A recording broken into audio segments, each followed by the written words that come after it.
In the ever-turbulent world of the British royal family, where public gestures and private tensions collide, a secret summit in London has sparked cautious hope for reconciliation between Prince Harry, Meghan Markle, and King Charles. Held in the shadow of ongoing controversies, most notably Harry's memoir Spare, a Netflix series, and a leaked rooftop photo that reignited speculation about his personal life, this meeting was no casual catch-up. It was a deliberate, strategic effort to bridge a chasm widened by years of public feuds, tell-all interviews, and mutual distrust. With Harry's new communications chief, Meredith Maines, and loyal aide Liam Maguire facing off against King Charles's trusted communications secretary, Tobin Andrei, the summit marked a rare moment of dialogue between the Sussexes and the palace. Yet, the leak of the meeting's details to the press has cast a shadow over its potential, raising questions about trust, motives, and the monarchy's future. This article delves into the summit, its key players, the obstacles to reconciliation, and what it means for Harry, Meghan, and the royal family's legacy. The meeting took place on the 9th of July at the Royal Overseas League, a discreet private club near Clarence House in central London. It was a carefully orchestrated affair, far from the public eye, with no charity, gala, or royal event to mask its purpose.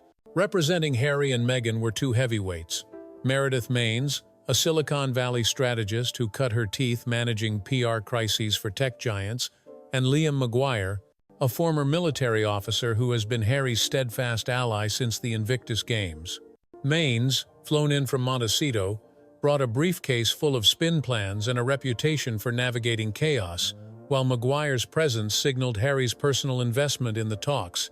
On the palace side was Tobin Andrei, King Charles's communications secretary, a man whose every move carries the king's blessing.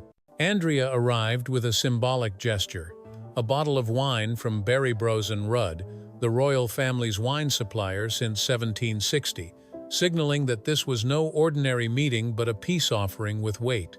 No formal agenda was announced, and the official line was that it was a friendly catch-up over drinks. But insiders dismissed this as diplomatic fluff. This wasn't a reunion, it was a chess move, one source told the Mail on Sunday. The summit came at a critical juncture, with Harry and Meghan's public image battered by a series of missteps. A Netflix series that aired royal grievances, Harry's memoir Spare alleging a physical altercation with Prince William, and a recent rooftop photo in Luanda that suggested personal indiscretions. King Charles, now in his late 72nd and battling a cancer diagnosis, is reportedly driven by a desire to secure his legacy and mend ties with his son, particularly to build a relationship with his grandchildren, Archie and Lilibet. For Harry, the meeting was a chance to rewrite his narrative, not as the rebellious spare who walked away, but as a reformer who could return with dignity. The discussions were intense but measured.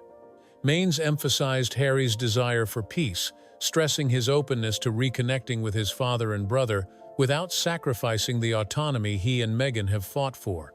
Harry, sources say, wants a seat at the table, not the rigid role of a working royal, bound by protocol and carriage processions, but a hybrid role where he can contribute on his terms. Maguire reinforced this, insisting that any deal must include Meghan, who has been unfairly vilified in the press.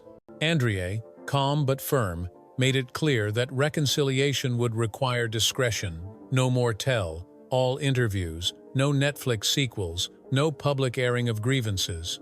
The palace's priority, he signaled, was protecting the crown's dignity, a non-negotiable for Charles and especially for William, who remains wary of Harry's intentions. The mood shifted when Meghan's name entered the conversation.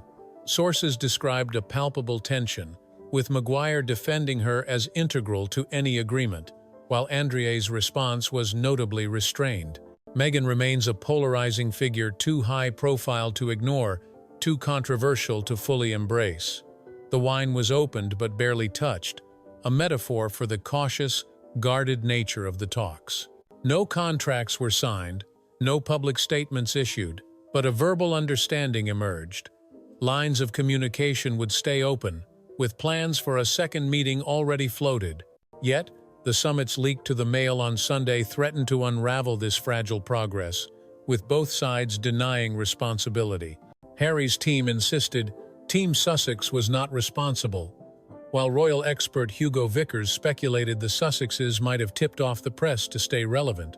The truth remains unclear, but the breach underscored the distrust that lingers. The summit's significance lies in its context, a royal family fractured by years of public and private battles. Harry and Meghan's 2020 departure from royal duties, dubbed Megxit, set the stage for a series of explosive revelations. Their 2021 Oprah interview, alleging racial concerns about Archie's skin tone, shocked the world.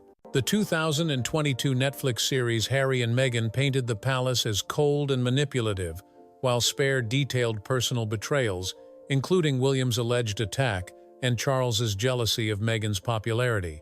Harry's BBC interview, where he questioned Charles's longevity and demanded security assurances, further strained relations. These public disclosures have made trust a scarce commodity, with William, in particular, holding firm against reconciliation without a public apology. The rooftop photo, though not directly addressed in the summit, looms large. The grainy image of Harry with an unidentified woman in Luanda sparked rumors of marital strain, with Meghan's curated Instagram post of rosé and notebooks seen as a distraction. The photo's leak, possibly a palace maneuver, shifted focus from Harry's humanitarian work to personal scandal, reinforcing his party prince image from the 2012 Vegas photos. This history of reckless moments complicates his bid for redemption, as does Meghan's reputation as a polarizing figure. Palace insiders view her as a liability, with one source noting, "The air gets tense when her name comes up." Her absence from the summit, while strategic, underscores the challenge of including her in any reconciliation without reigniting old tensions. King Charles, softened by age and illness, is the driving force behind the talks. Sources say he yearns for a relationship with his grandchildren, a wedge that keeps the door open. But William's stance is less forgiving. He demands accountability for Spare's allegations and the Netflix digs, insisting on a visible act of remorse. The summit's leak, whether accidental or orchestrated, highlights the fragility of this process. One insider warned, "One wrong quote, and it all collapses." The palace's PR machine, adept at shaping narratives, is already drafting plans for both outcomes, a reunion or a rupture. Meanwhile, Harry's restlessness in Montecito, described by friends as a longing for royal relevance, suggests he's seeking more than comfort. He wants a legacy that transcends celebrity, a goal the summit could either advance or derail. Meghan's absence from the summit was conspicuous, but her influence was felt. Sources say she supports Harry's reconciliation efforts, but is wary of putting herself on the front line, knowing her presence stirs controversy. Her focus has shifted to brand building, with Riviera Orchard's wine launch and private partnerships taking center stage. Yet, the rooftop photo and summit leak have overshadowed these efforts, with brands declining to co-sponsor and Netflix pausing projects, citing risk.